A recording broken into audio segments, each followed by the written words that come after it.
আউযু বিল্লাহি মিনাশ শাইতানির রাজিম। আবার কি হলো? রাজনীতি করা যাবে না বলো?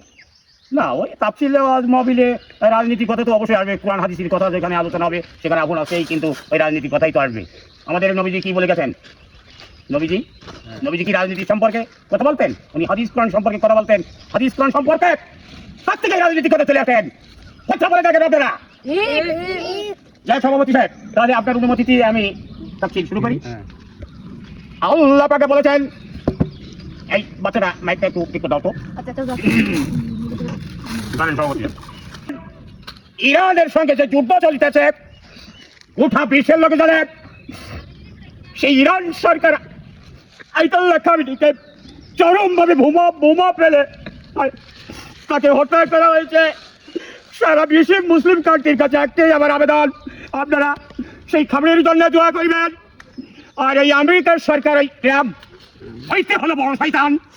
আর ওই ইসরায়েলের একটা নামে রেখেছে, নাম ঠিক মতো উচ্চারণ করা যায় না, তার নাম হলো নেতানিয়াহু। এই সরকার গতকালকে শুনলাম তার কার্যালয় বৃষ্টির মতো মিসাইল ছোড়া হয়েছে, সে আর নাই। সবাই বলেন নাউজুবিল্লাহ। কথা বলতে গেলে অনেক কথা বলতে হয়। বাবা গো,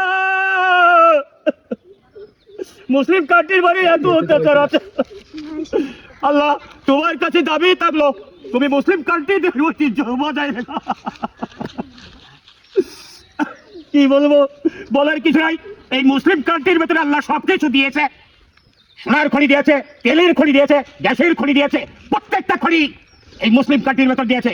কিন্তু আমরা তো বাবা এক নয়, এই কারণে আমাদেরকে পায়ে বলেছে এক এক করে মুসলিম কান্ট্রির একটা করে ঘটতেছে, তাকে সফল দিচ্ছে। ওই সব বড় শয়তানের অর্ডার চলতে হবে। আপনারা কি এই বড় শয়তানের অর্ডার চলবেন? না, কথা বলে দেখেন না। ঠিক।